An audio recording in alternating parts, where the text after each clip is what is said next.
Ассаляму алейкум, добро пожаловать в подкаст, где мы будем обсуждать болезненный вопрос для чеченцев из Дагестана и другими остальными народами Дагестана.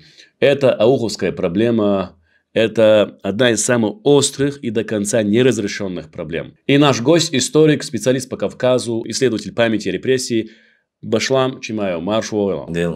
Для чего я решил записать этот подкаст? Я хочу сделать уточнение, одну ремарку, так сказать, в соседнем Дагестане. Уже одним блогером я видел, поднял эту тему, пригласил чеченскую сторону, дагестанскую сторону, сели, обсудили, поговорили. Но изнутри, из Чечни, такой работы, насколько я знаю, да, ты поднимал, но я имею в виду, чтобы вот подкаст такой был, да, не было. Но и в последний, да, момент уже эта тема опять начала набирать обороты в плане того, что уже разрушили мечеть чеченскую, которая 19 века строения, да, мечеть, историческая мечеть. И я решил обсудить это с тобой. Давай начнем с того, чтобы дать, так сказать, некую справку для наших с тобой зрителей. Вот что такое Ауховский округ и какую роль он играл в жизни чеченского народа до депортации. Вот до депортации какую роль он играл? То есть, это был округ чеченцев или еще разных народов?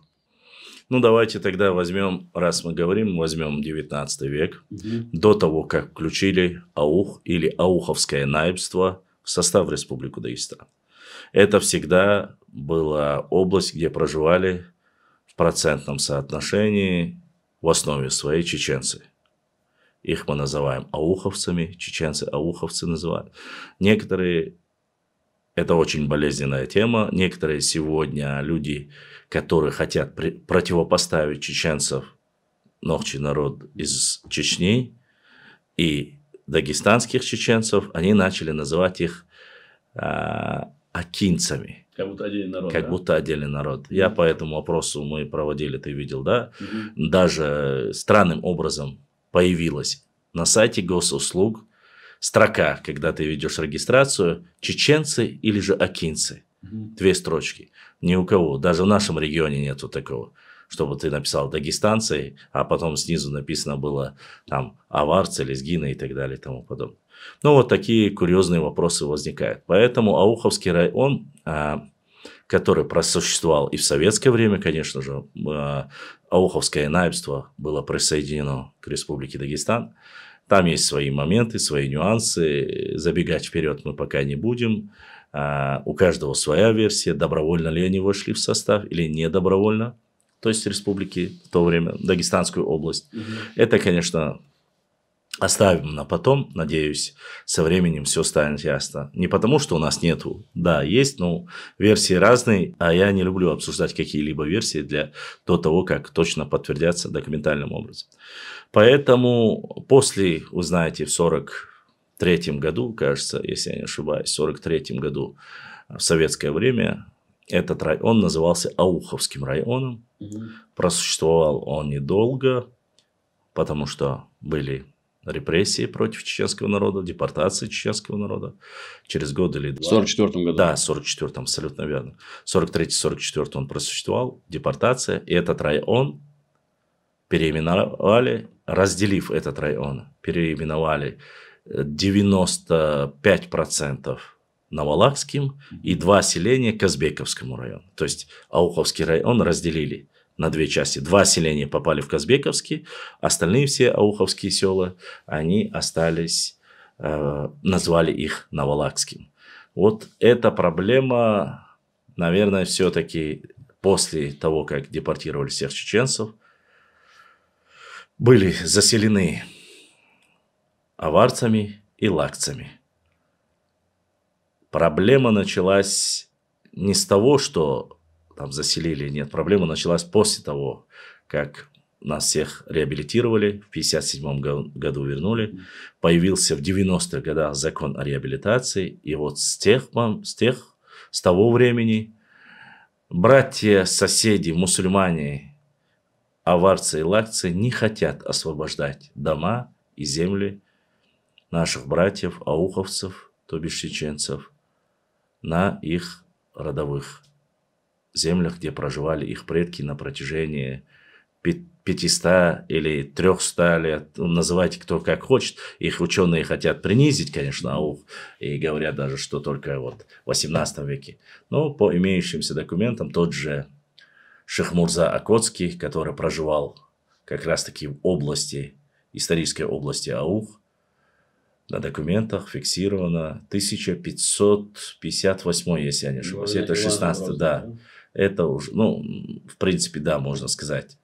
Даже если Бориса Годунова, не суть в этом. То есть 16 века проживает, сейчас 21. Последние 500 лет ауховцы проживали. Да, их ареал был намного больше. Потом, мы знаем, были, ну, это уже как бы отдельная история, но она тоже относится к ауху.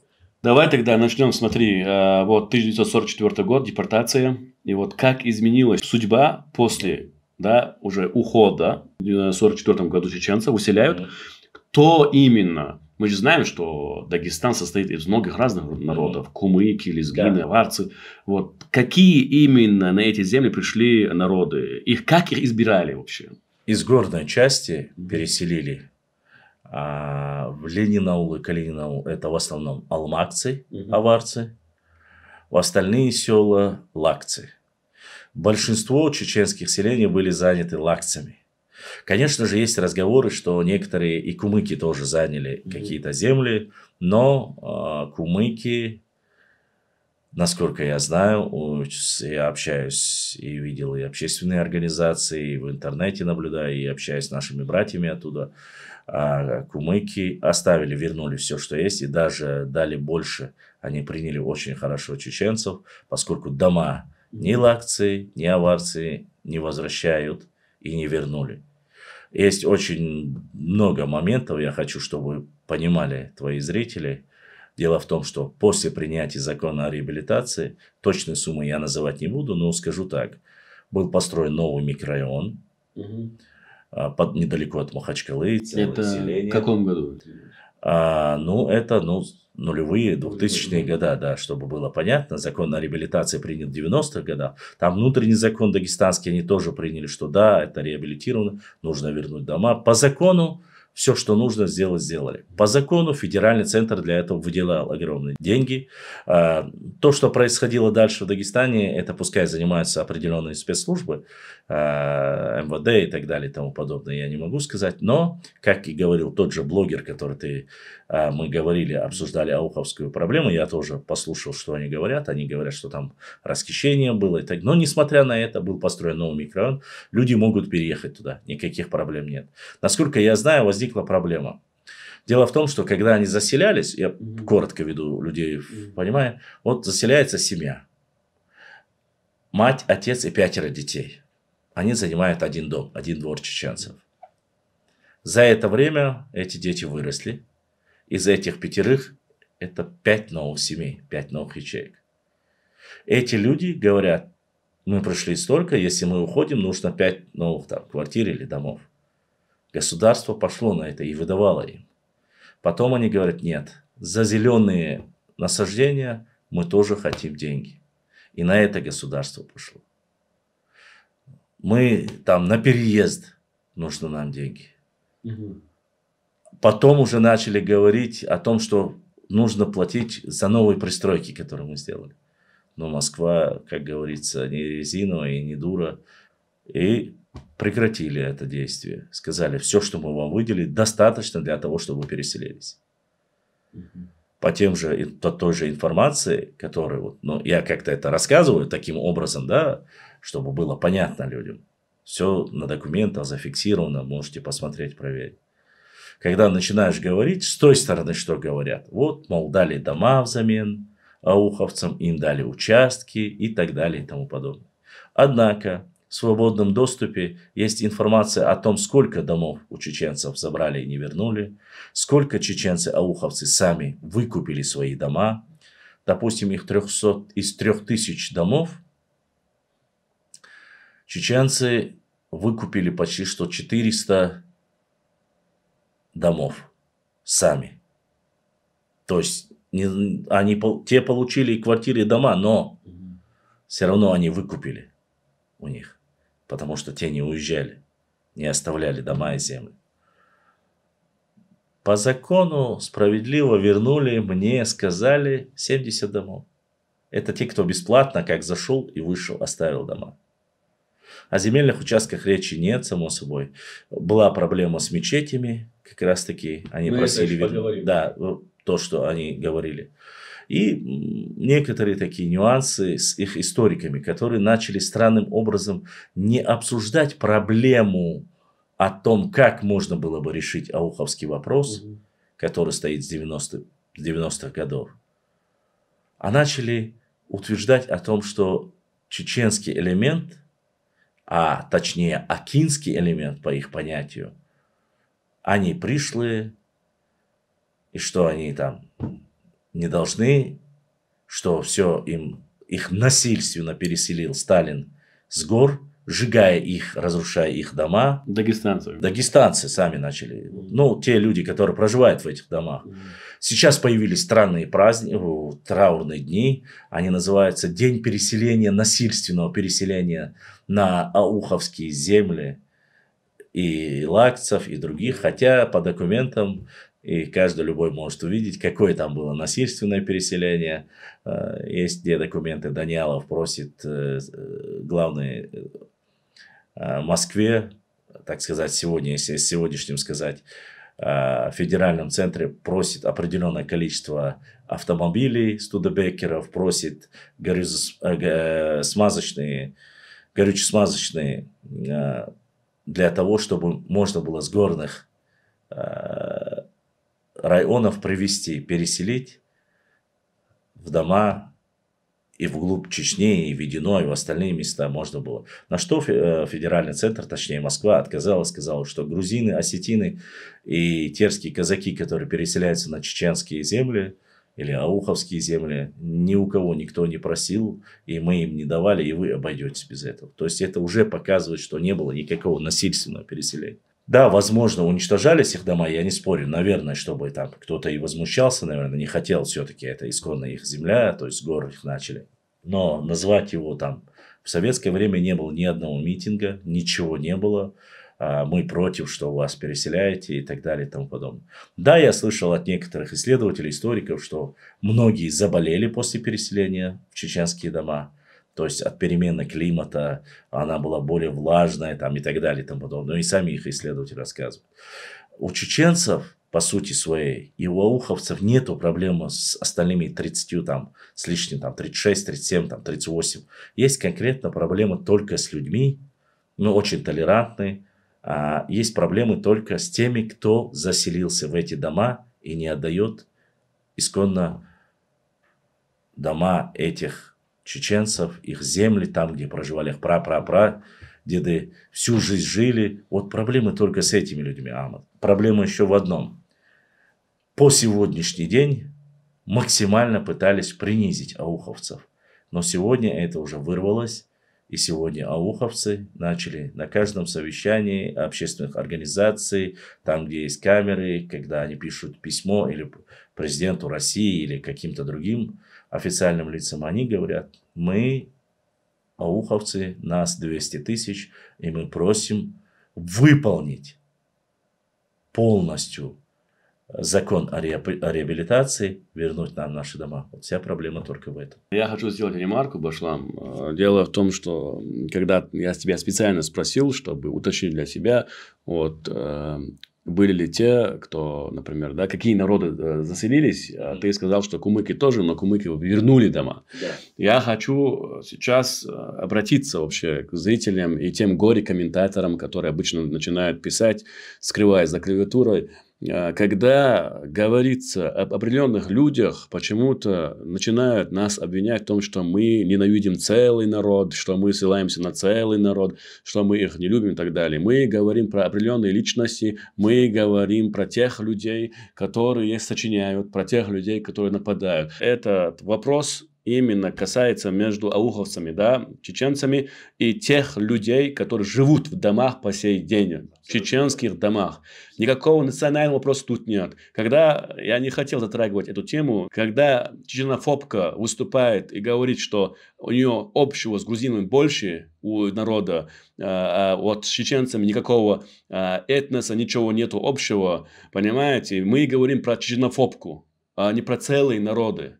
Это важно.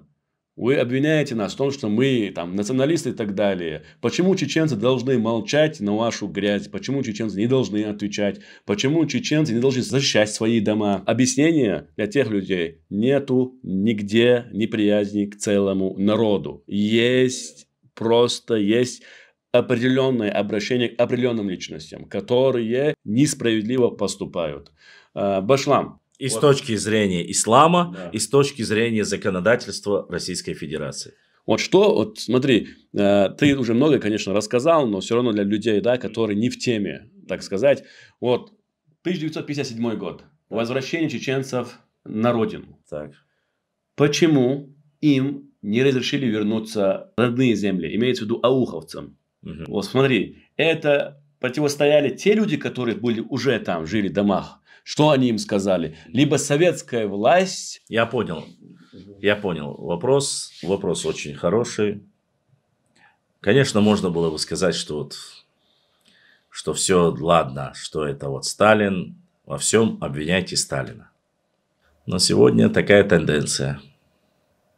На определенной даты в этих селениях, где проживают чеченцы, выходят люди в футболках с портретами Иосифа Виссарионовича Сталина. На воротах чеченцев, чеченских домов, которые занимают сегодня переселенцы, да, так скажем, с горной части, стоят бюсты Иосифа Виссарионовича Сталина. На машинах Сталин. Тирана, убийцы мусульман. Да. Народов. Да. И это, конечно, возможно, многие могут сказать, что это их личное дело, политическое воззрение, там, любить или не любить. Да, Бога ради. Но ради уважения своих братьев, если вы мусульмане, вы же должны понимать, речь не идет о советском народе. Сталин убил или депортировал не только чеченцев, там карачаевцы, балкарцы, там и так далее, и много-много миллионов даже советских граждан погибло. До смерти Сталина можно было бы сказать, что они боятся указа Иосифа Виссарионовича Сталина. Но чеченцев вернули после смерти Сталина. После разоблачения культа личности во времена Никиты Сергеевича Хрущева. Да, доносились. Если чеченцы насильственно хотели вернуть, на них писали заявления, их сажали, им грозили, вас отправят обратно. Что говорить, Ахмад, чтобы не соврать? Ты же видел буквально 4 года тому назад, когда по законному решению суда, чеченец в преклонном возрасте пришел и сказал: выходите из моего дома, когда не мужчина, как было на Кавказе, а женщина выкрикивала лозунги российские, фашистские, говорила: вы предатели народа, и вас просто так не выслал Сталин, вас правильно выслали. Это было в 21 веке. Тогда ответь мне на вопрос. Я ни в коем мере не говорю про целые народы. Я говорю про конкретных людей. Скажи мне, кто виноват? Власть СССР, которого нету. После этого наследница власти – это Российская Федерация. И Российская Федерация выделяла огромные деньги для того, чтобы решить. Да, она понимала, она реабилитировала. И сегодня президент России говорит, что да, это было несправедливо, депортация, незаслуженно чеченцев, ингушей депортировали. А ауховцы – это и есть чеченцы, часть чеченского народа. Если признали, если сегодня есть в Аухе памятник солдатам, погибшим за 1000 человек с такого маленького района, ушли 1000 человек, воевали в Великую Отечественную войну. Некоторые из них герои Советского Союза. Мы знаем, как Хампаша Нуродилов, можно отнести его тоже к этой области, ауховцам. Тогда я задаю обратный вопрос к тебе, хоть я и гость. Скажи мне, кто виноват? Власти СССР или России? Или виноваты те люди, которые ссылаются, говорят, нас насильственно переселили. Насильственно переселили – это один вопрос. Мне понравилось одно интервью Хабиба Нурмагомедова, вы знаете, да, известного бойца UFC. Он рассказал, как дедушка Хабиба Нурмагомедова после возвращения чеченцев сказал собрать всем свои вещи, оставив все на месте и вернуться обратно в горы. Это достойный поступок мусульманина, достойный поступок хорошего соседа. И сегодня нету никаких претензий и в Чечне, и в Дагестане, и любой мусульманин любит Хабиба Нурмагомедова. А представьте себе картину, если бы Хабиб остался, чеченцы бы, первое, что ему напоминает, это было бы то, что они сказали: Хабиб, ты, конечно, красавчик, ты, конечно, мусульманин, но почему ты живешь в харамных домах, которые по исламу, по адатам кавказским, которые есть и у дагестанцев, и по светским законам, ты, нарушая все эти правила, живешь в ауховских домах. Насколько я знаю, я только сейчас узнал. Ты знаешь, Далге, что мы сегодня его затрагивали, Бувейсар Сатиев, наш красавчик. Он ауховец, да? Как он говорил сам, акидец из Тейпа Центарой. Но, несмотря на это, Далге, что отсюда Далде Галуале, все его регалии никто не достиг такого пика в истории вообще спорта, именно в его виде спорта, кроме как Бувейсар Сатиев, до последнего. Я сейчас узнал, что вернули его дом, его дедушки. Не возвращали. Буквально сейчас, вот-вот, до его смерти, недавно вернули дом Бувейсара Сатиева. А он жил от него через улицу. Он не мог вернуться в дом своего дедушки, своего прадедушки. А у него какие регалии? Какова будет участь простых ауховцев, для которых это очень болезненный вопрос. Тебе же сложно жить, понимаешь, все время жить своим соседом, который не понимает тебя. Он не живет с тобой по исламу, он не живет с тобой по адатам и по законам. Ссылаясь на различные проблемы, вот нас переселили, вот наши разрушили, вот мы пристроили дом, мы вот это сделали. Извините, такие причины можно найти и сотни, но проблема не решится. Я не знаю, честно сказать, ты лучше знаешь, Ама, ты у нас занимаешься религией, дашь свою оценку с точки зрения ислама, можно ли такое делать, если они женятся там, если они умрут там, если они делают намаз там, на харамном земле, на харамном чужом доме, который отнял. Да. Да, я думаю, оценку ты сам дашь, я в этом деле не специалист. Но скажу тебе, с точки зрения истории, очень несправедливое отношение. Да, я хочу, чтобы, еще сказать, чтобы люди не начали критиковать тебя, писать там писульки. Да, есть такие разговоры, якобы, что дали ауховцам взамен земли, дали деньги, дали дома. У меня возникает вопрос. Предоставьте документы, где эти 3000 домов, которые построили ауховцам, 3000 земельных участков, которые дали им взамен Ауховского района, где они оформили, сделали новые селения и так далее и тому подобное. Предоставьте эти документы. Не одна-две фамилии, я не об этом говорю. Плюс-минус 2600 домов до сих пор, которые не... Эти документы, я говорю, я не ауховец. Понимаешь? У меня родственников нету в Аухе. Но там моя кровь. Моя кровь – это мои братья-ауховцы. Там твоя кровь. И поэтому на каждое 23 февраля или глава Чеченской Республики, или председатель правительства, или председатель парламента Чеченской Республики говорят: братья, соседи, дагестанцы, мы вас просим, отдайте дома нашим ауховцам, верните их дома. Вот ты, наверное, видел это и по центральному телевидению. Мы призываем, мы не воюем, мы не оспариваем, мы не пытаемся их присоединить к Чечне. Они хотят что? Сами ауховцы. В чем их болезнь и в чем их проблема? Верните наши дома и восстановите наш Ауховский район. Все. Больше они ничего не хотят. И если достойные братья-мусульмане и все остальные это сделают, никаких проблем не будет. И нам с тобой не придется эту проблему, как говорится, обсуждать. Так, одна из причин того, что сегодня записывается этот подкаст, это то, что эта боль передается и нам тоже.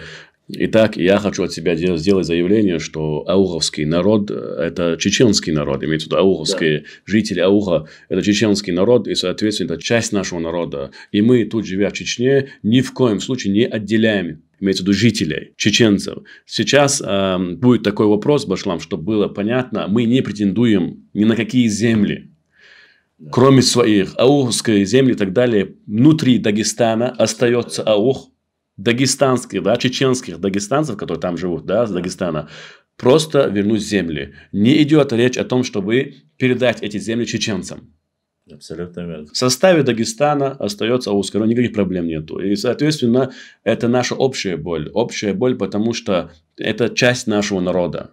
Аух – это часть нашего народа, это жители. Поэтому огромная просьба тех людей, которые смотрят, которые видят этот подкаст, увидели этот подкаст, если есть знакомые, которые живут, да, в чужих домах и так далее, снова и снова в мягкой форме донести им, пожалуйста, освободите земли, отдайте чужое. В исламе человек, который занял чужое и не отдает, когда тем более ему в ответ уже были предоставлены деньги отдельно, то есть все восстановлено ему, а он все равно не отдает, этот человек живет в чужом доме, на харамном живет. Насколько сильно передается травма депортации из поколения в поколение? Вот у нас же есть, я понимаю, да, аухи есть и старшие, да, люди, но там же растет поколение молодое. Да. Вот как ты считаешь, как им это передается? Власти с периода Хрущева, советская власть, всегда максимально пытается этот вопрос не затрагивать и утихомирить этот вопрос, закрыть этот вопрос. Поскольку на самом деле, как сказал и сам президент России, это некоторые моменты, постыдные моменты в истории России. Ну, Советского Союза и России ныне, да, его преемственность. И когда нету этого государства, боль, которую ты говоришь, само собой, то поколение, которое было депортировано, этот ужас, это все в сердцах этого старшего поколения, можно было бы сказать. Но я хочу подметить очень тонкую грань, Ахмад.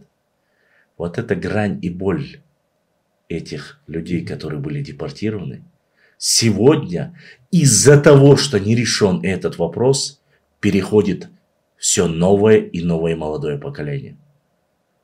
Поясняю, почему. Если бы им вернули дома, если бы они жили на своих домах, свои мечети восстановили и так далее, свой район, да?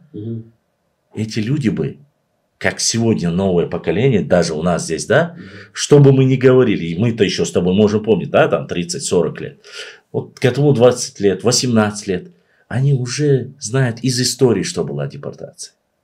А ауховцы и 10 лет, и 15 лет, и 20 лет помнят. И очень сильно. Почему? Депортация у них не выйдет. Скажу, потому что благодаря этой депортации они остались без домов своих предков. Там, где его дедушка, прадедушка, прапрадедушка. И это не уйдет у них из сердца. Эта боль будет снова и снова у каждого подрастающего поколения. До тех пор, пока не вернут эти дома. Почему они будут ассоциировать и связывать потерю своего имущества и своих домов и земель с депортацией? С точки зрения и психологии, и истории. Ты понимаешь, если бы эти дома еще раз были возвращены, молодое поколение уже бы сказало: да, нас депортировали, мы вернулись по воле Всевышнего, мы в своих домах, в своем районе, никаких проблем нету. Если там есть купить, продать, совсем не было проблем. Кроме у взрослых. Взрослые этого никогда не забудут. Тот, кто сам почувствовал, но это мы с тобой. Да? Сейчас помним 2 чеченские войны. А вот наши, да, хулитыли, твои и мои дети, которые только сейчас появились на свет, они будут об этом что-нибудь знать? О бомбежках, о постах и все остальное? Нет, не будут. Такова жизнь. Проходит время. Сегодня же никто из России не скажет, что Германия это фашисты, мы их ненавидим со времен Гитлера. Это мог сказать тот, кто сам был ветераном Великой Отечественной войны, да, грубо говоря. Но сегодня, Германия, Италия, Швейцария. Швейцария, конечно, нет, но Италия и Германия это были, как мы знаем, союзниками против, воевали России. Но сегодня лучшие, ну, можно сказать, сильнейшие корпорации в России занимают немецкие фамилии, грубо говоря, да? Миллер там и так далее, Греф и так далее. Там. Точно так же там в России, в Германии есть достаточно русских, целые кварталы. Поэтому я к чему говорю? Забылось, эта грань стерлась. Да, это останется осадок, когда-то было. А вот у ауховцев это не уйдет. И депортация для них каждый год, поэтому они каждое 23 февраля, даже во время пандемии, они подавали заявки и говорили, это наша трагедия. Они не могут забыть. Они с 23 февраля потеряли, и до сих пор для них 23 февраля. Не 44, а 23 февраля 2025 года. Почему? Потому что с тех пор они не получили ни дома, ни землю. Чеченцы-то хоть как-то дома. Я имею в виду здесь чеченцы из нашей родины, из Нохчичевой. А чеченцы из Ауха, они потеряли. И многие предшественники, руководители Чечни говорят, с тех пор идет. Да, конечно, там есть некое суждение о том, что это сделала там Москва, федеральный центр, чтобы вот, ну, хейтеры начинают писать. Я еще раз прошу, скажите мне, сегодня есть указ, постановление правительства, парламента Российской Федерации, где говорится четко, не допускать ауховцев в их родные дома, не возвращать им земельные наделы, не делать этого ни в коем случае, или перепродавать лакцы, когда уезжают продавать аварцам, а если аварцы уезжают продавать лакцам, чтобы только чеченцы не вернули свои земли. Есть такой хоть один документ, запрещающий с федерального центра этого делать? Нет ни одного документа. И быть не может. Закон о реабилитации существует? Да. Закон на Республике Дагестан, чтобы вернуть депортированные земли, дома есть? Есть. Скажите мне, кто виноват?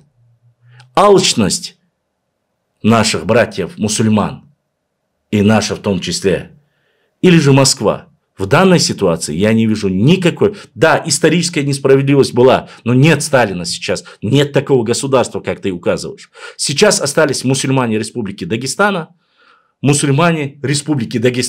чеченцы-ауховцы. И они не могут между собой в одной и той же республике решить этот вопрос. Хотя Москва, не являясь мусульманами, построила им целые микрорайоны и целые села.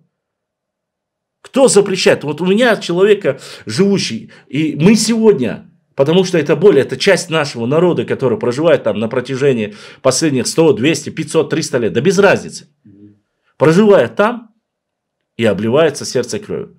Каждый момент, каждая песчинка. В 17 году там кто-то подрался. Что-то произошло на посту. А это чеченцы, а это ауховцы. А это потом вводит название. Поехал парень, у него родился ребенок. Медсестра записывает в графе национальность. Я это публиковал, у меня есть этот документ. Пишет в графе национальность акинец.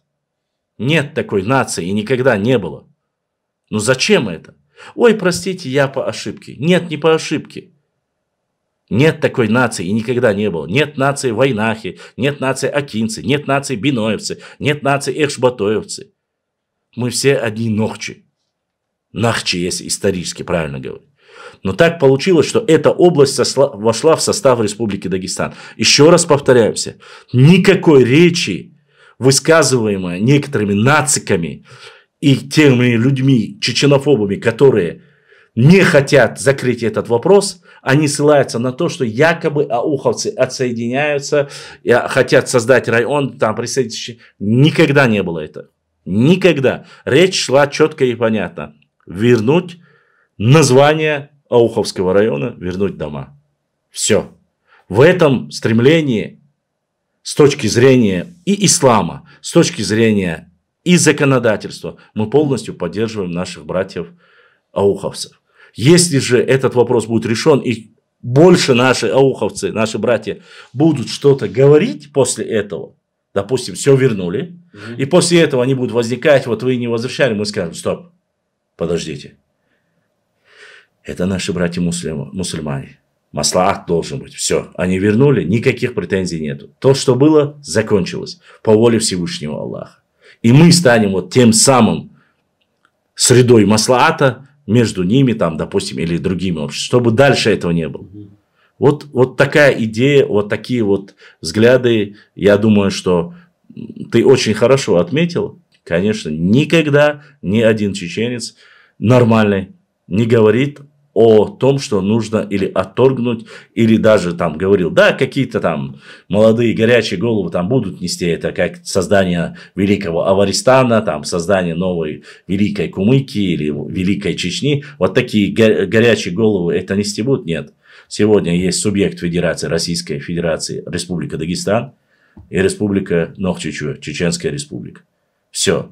И тот субъект, и здесь субъект. Границы и все остальное, по остальным между Чечней и Дагестаном, это отдельный вопрос. Ауха это не касается. Никогда ни один чиновник, ни один даже среднего уровня не говорил об отторжении Ауховского района. Все говорят, верните дома, пожалуйста.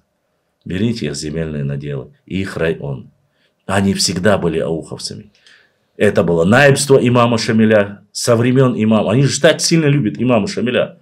Во времена имама Шамиля, имам Шамиль никогда не был против ауховцев. Он же в то время назывался район Аух, да? Да, наибство, ауховское наибство он назывался. И Доново это знает, и этот же Рабаданов это знает, и Доного знает это, и Хапизов это знает, и Тахнаеву Петимат это знает, и Гаджиев Зураб это знает, но нет. И они, конечно, не все, но вот эти байки и сказки вот только сейчас переселились и так далее и тому подобное. Где бы ни переселились, в Чечне проживает достаточное количество представителей дагестанского народа. Здесь чувствуют они себя ущемленными? Нет. У них в их домах живут чеченцы? Нет. Им не дают там встать, сесть, ущемляют их с точки зрения религии, с точки зрения закона. Нет. Кумыкские села есть в Чечне? Есть. Ногайские села есть в Чечне? Есть, хоть немного. Аварское село есть в Чечне? Есть. Это чеченская земля, принадлежащая чеченскому народу. Но здесь живут разные национальности. И мы говорим, добро пожаловать, живите. Вы когда-то пришли, с Шамилем пришли вы, или после Шамиля, или попросили политическое убежище еще в то время.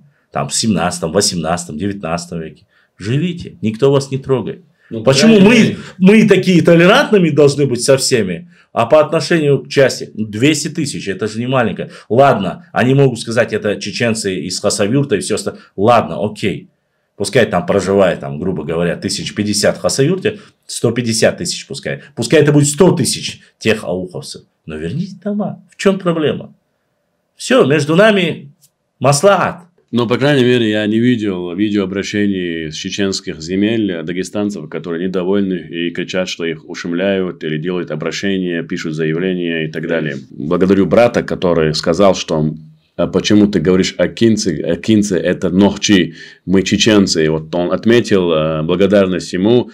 Почему? Потому что на сегодняшний день есть те, которые в интернете я мелхи, и я мелхи, типа. Да. Я орстхоец, и все, короче, как отдельные народы. Теперь уже начали чеченский народ разделять, да, и свои народы как будто создавать. Но это кучка маленькая, которая вообще не показывается где-то там. Я больше скажу тебе, это разжигающий местность сепаратизм пытаются под пустыми аватарками. Мелхай, Уарстхай, Тирой, Эхай, это исконно нохчи. Всегда были, есть и остаются. Так что это к ним не относится. А те тролли, боты, хейтеры твои, да. Сейчас идет май, несколько дней назад историческая мечеть 19 века. Ее разрушили и камни на разные свалки там отнесли. Вот как все начиналось? Вот расскажи про это. Из той информации, которая у нас есть, которую нам предоставили, это было 7 мая. Историческая справка. До депортации с 19 века это была мечеть. После, когда советская власть пришла, его сделали магазином, потом складом. Эту мечеть не возвращали ауховцам. Важное уточнение, Башлам. Смотри, то есть до 7 мая, пока эту мечеть не разрушили, она функционировала как мечеть. И еще, она принадлежала ауховцам, чеченцам на этот момент. Отвечу на твой вопрос, как раз таки хочу пояснить. Это была не функционирующая мечеть. По словам интервьюера, то есть после того, как мы опубликовали это видео первое, появился некий имам из Калининаула.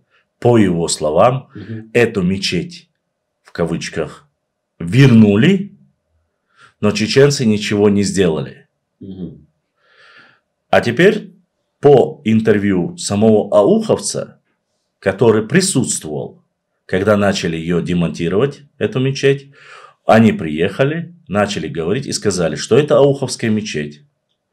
Что там в предыдущее время из него сделали там пивнушку, карты в ней играли там и так далее и тому подобное. Этот весь материал мы опубликовали, он у нас есть, советское время, да, постсоветское время. А они успели сделать внешнюю обделку, но внутри еще не успели. Но в любом случае, что бы то ни было, это мечеть бывшая. Они хотели ее восстановить. Тем более, это историческое наследие, 19 век, плюс-минус уже, грубо говоря, да, за 100 лет. Когда приехали на место представители, они начали обсуждать, и там был представитель духовенства, муфтията, говорят, Республики Дагестан, это по его интервью. Там был представитель ауха, который сказал, что это мечеть, и там были представители непосредственно с той стороны, которые приехали. Они начали ссылаться, говорить, но факт остается, разговор, который был между ними, они только знают, но он коротко сказал, что мы договорились, пока не решится вопрос о законности, сносить ее не будет. Это было 7 числа вечером, они расходятся, в 2 часа ночи приезжают 2 бульдозера, Кун, если я не ошибаюсь, на фотографиях есть это. Они подчистую убирают эту мечеть. Потом идет выступление этого имама с Калейнаула. Он говорит, что эту землю купили у законных хозяев, что сзади новая мечеть, для него нужна была парковка, поэтому она уничтожили. Что это была не мечеть, а магазин и так далее и тому подобное. На что сделали опровержение сами ауховцы сразу же и указали. У кого вы купили эту землю? У хозяина, которому она реально принадлежала? Или же у хозяина, которому в 44-м поселили? Само собой. Он указывает этот момент. Они не могут ответить. Но факт остается фактом. Потом уже как убирается, а уже отвечает этому имаму, молодому, рассказывает. В этом селении 4 мечети в Ленинауле. Из них, если я не ошибаюсь, 2 аварские и 2 чеченские. Или 3 аварские и 1 чеченская. Но факт остается фактом. В чеченские мечети не ходят аварцы. В аварские мечети не ходят чеченцы. А знаешь почему? Потому что когда начинается хутба, чеченцы говорят, являясь мусульманами, почему вы не возвращаете дома? А им это не нравится. В этом же интервью мы видим это. Поэтому уничтожается. После я узнаю, что их развозят демонтированный материал от этих мечетей на 3 различные свалки. Эта информация еще нигде не опубликована.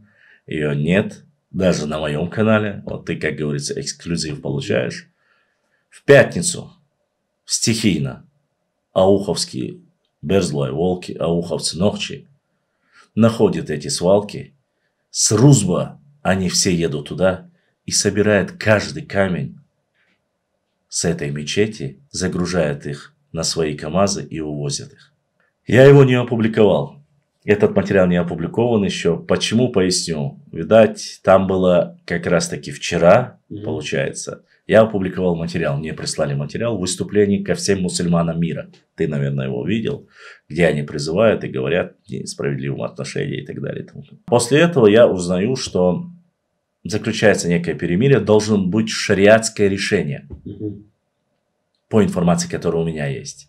То есть муфтияты Дагестана, Карачаева, Северокавказских республик, в том числе Чечни, должны быть решения.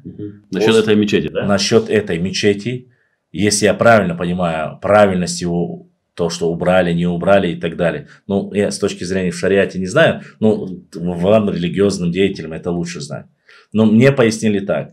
И после этого вполне возможно, что будет принято решение, что выдадут новое место. А решение будет, правильно ли было это мечеть, да, или незаконно с точки зрения ислама. И как вообще в этом отношении. И, наверное, выделят новое место для строительства новой мечети. Уже чеченской мечети. Но что бы то ни было, историческое наследие 19 века ауховцев, оно уничтожено, ликвидировано. Но я увидел Белхи на данном видео, увидел, как десятилетние ребята руками разгребывают, собирают эти камни, эти квадратные глыбы. Очень сильно повлияло, и сердце, конечно, показало, как же сильно все-таки часть нашего, хоть и народа, ауховцы, как же сильно они любят дом Аллаха, как же они сильно любят свою родину, как же они сильно любили эту мечеть, бывшую мечеть, пускай она будет, ладно, без разницы. Дали бы время, дали бы возможности, они бы восстановили. Это, по мне, это несправедливо. И с точки зрения религии, и с точки зрения истории. Я понимаю, все там, парковка, не парковка, но купили бы соседний дом, зачем нужно было обязательно его? Зачем его? Дом бы купили целый, снесли. Ну, оставили бы мечеть или как они вообще. Сейчас они разные, конечно. Еще раз, я делюсь со зрителями и с тобой той информацией, которую мне присылают.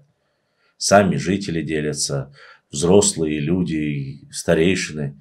Им больше некуда обращаться. У них нету никаких рычагов. У них нету никакого влияния, грубо говоря. Ты должен знать, и все, они буквально год тому назад ходили там, муфтият, обращались в другое место. Со мной, я разговаривал с одним из старейшин, он говорит, они пошли просто поговорить с муфтием Республики Дагестан, их не приняли, но после этого их начали к власти водить, почему пошли, зачем вы пошли, это не санкционировано и так далее и тому подобное. Это в 21 веке. Но они пошли к своему муфтию, потому что они мусульмане.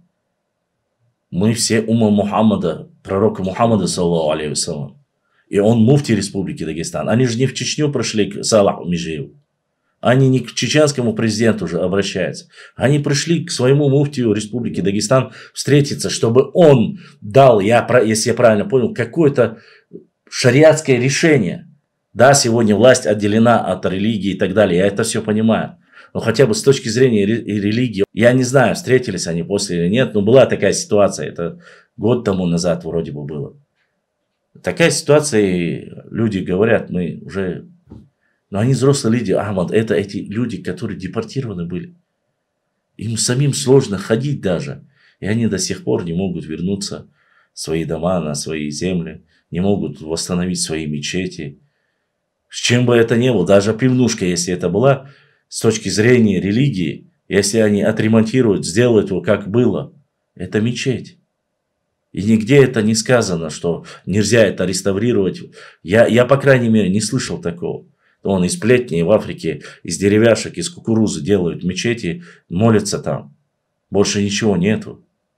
Почему нельзя было это сделать здесь, я не знаю. Я слышал даргинцев, я слышал многих кумыков, лезгинов, очень многих слышал. Они говорят, мы против этого. Мы им говорим. Я слышал лакцев, которые не проживают на Валаке. Они говорят, вы... Не говорите все про всех лакцев, мы не такие. Мы те, которые там живем, мы осуждаем и говорим, чтобы они переселились. То есть нужно быть честным.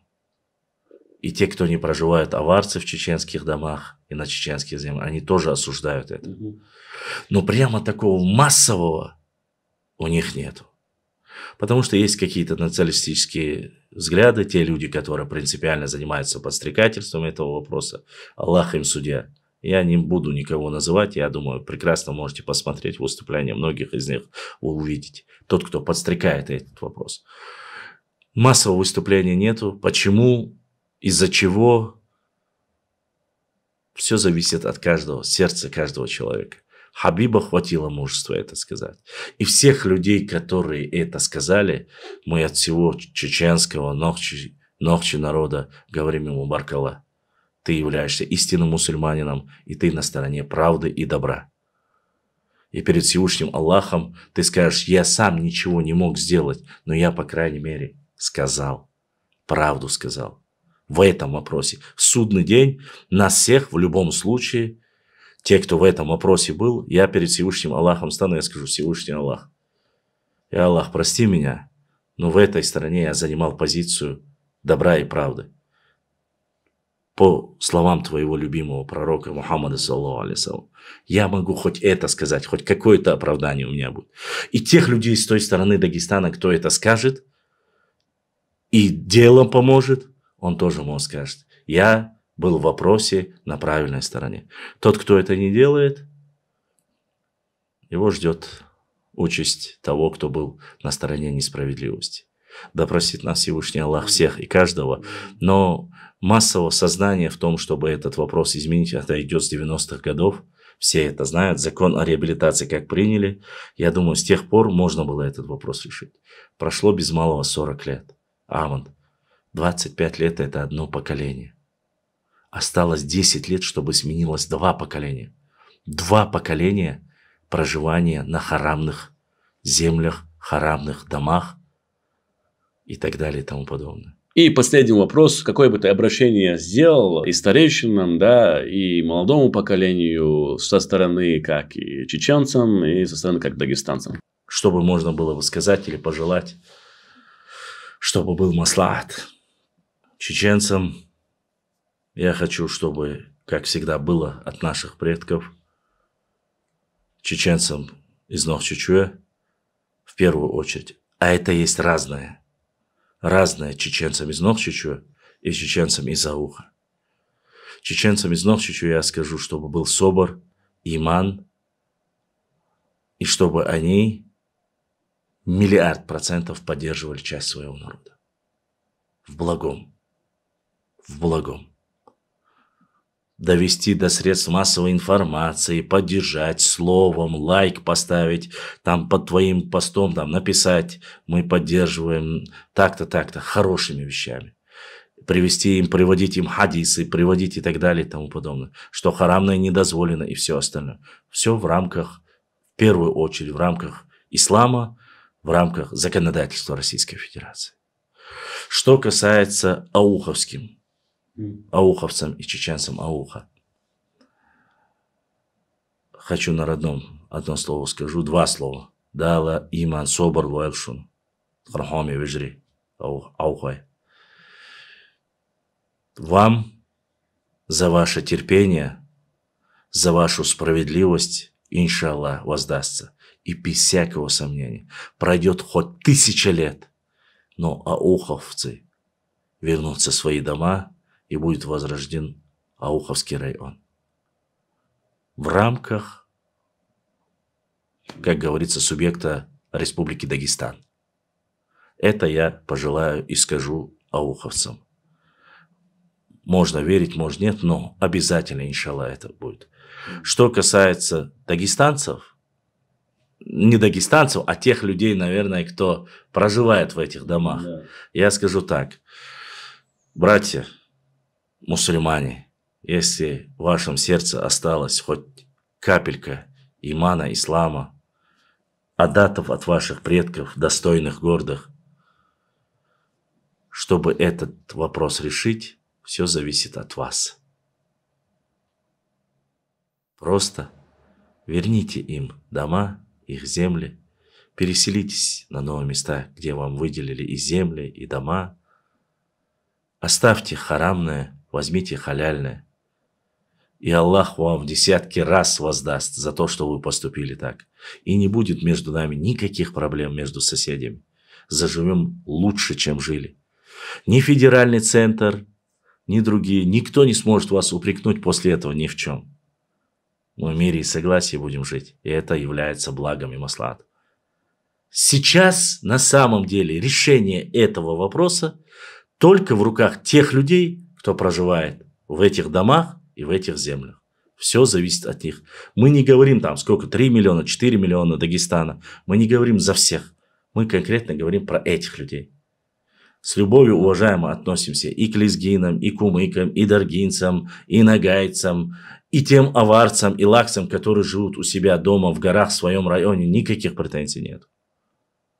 Понимаете? Вопросы только конкретно по этому участку. Только по этим домам. Только по этому району. Вот и все. Решите, все будет хорошо. И умереть, самое главное, Амад, это нужно сделать до того, пока ты умрешь. не оставляя эту фитну своим детям. И дальше поколению по поколению. Вот так все это будет. Вот что я хотел бы сказать. Дай Аллах, чтобы был мир. Мы знаем, прекрасно знаем, что чеченские алимы, устазы, шейхи и многие остальные, что ислам пришел нам в основном из Дагестана, что получали исламское образование оттуда, что и очень много историческое прошлое нас связывает. Это никто не отнимает. Но зачем все это перечеркивать вот этим сталинским решением? Зачем, Ахмад? Когда мы 500, 600, 1000 лет по соседству живем, зачем все это наше наследие разрушать? Я считаю, оно того не стоит. Ради даже кусков этой земли. Это не самый даже большой. Об этом говорят в Европе, Америке, Радио Свободы и так далее. Там, иноагенты, все об этом говорят. И никто не оправдывает притеснителей. Я не буду называть религиозных деятелей, которые уехали за границу, имеют другие политические воззрения. Даже они говорят, это не наше. Верните харамное. Но они не слушают ни этих, ни тех, никого. Слушают именно кучку маргиналов, националистов, которые рассказывают байки о всяких фантастических, фантастических вещах. Вот так я думаю, Ахмад. Благодарю, Башлам. История – это не только даты и факты, это судьбы людей, боль, надежда, ауловская проблема вообще, напоминание о том, что любое насилие оставляет след на поколение и поколение. И, соответственно, только через память, диалог, честность можно двигаться вперед. Спасибо нашему гостю за столь глубокую беседу. А вам, дорогие слушатели, баракалла за то, что дослушали. Оставляйте комментарии, ждите следующие подкасты. Даст Аллах, снова встретимся. Вассаляму алейкум ва рахматуллахи ва баракату. Ахмаду и его компании, программе огромная благодарность, Ахмад, за очень актуальные вопросы. Твоим хейтерам скажу одно. Ахмад цевьешун кирах исзуех кир. Вот ишт эрдуэ дал духвахвал дал сидуэл аха шта хазмамент я чакьошрич одикду qayqarna dheerees khil dal sidwel way dal waxa nisqosh barbaha way qaxyo gardo qniqtah Allah taala dikum insani biqam boyla xuna boyla way masarna boyla dal shiqin khiyatam boyla way Douglas der awxoy makabochan goshtuel awxoy wejrishk aldiz aha as daboxshadui way sa'dui khalash tkhonshu dislushtats Едислурдас да, шу мах юга берзин, шу юрт шива ерзин, шу қуаш юга ерзин, шу циенваш юга дерзин. Тақатчылса, вая иншалла рахман, идица лурдац, дал ваха, дал эту бойл, Ахмад хак бойл, дал сидойл. Ассаламу алейкум ва рахматуллахи ва баракату. Ва алейкум ассалам ва рахматуллахи ва баракату. Башлам. Вая версима цауш бол наха, буэн шварт бу нохчи. Иордания бу Турция бу. Цундела تعمون اردو ايش حوش خليص لاحق ايش ده تان دائما ارسم بيسو سقي تقردوچن باغا بشلامس دوت اليشون تغن حقين خل بلا تغن ولازم حقين و تحنس تغن دوحلو مويل عوير بيوخم شيا هدو شو نتنيش دو شو تقام باش امال دو قام دوچ دوچ نخرت ويچ كمي داچ واغوشن اوبيوت شا تاتس بول نخبو تاتس بول اتيو قومي ورنهبو دوش ديچ بول خرت ويچ بول نهبو الچي اق اي خرتون تيتوجي قام بيوش دشو بوخش إغارتون جوج عجنا بو نوح جيشنا يشي لات خليوليز سي خليوليز ديموك أبشي حالات خليوليز تب العدا عشاء أسم بالا بات شين لوك حدي بوخشا نتحليوش خلشا ميشاهدو ويت آقا ونوح جي خلرا عادة دقا ميشاهدو خرطو يوج خلش خرطون دحل دولارا الله دالا تبايلا دالا شي سيلا قنغيتا من جردويل دالا إسلام دنيا شادو يلا خوي والسلام عليكم ورحمة الله وبركاته.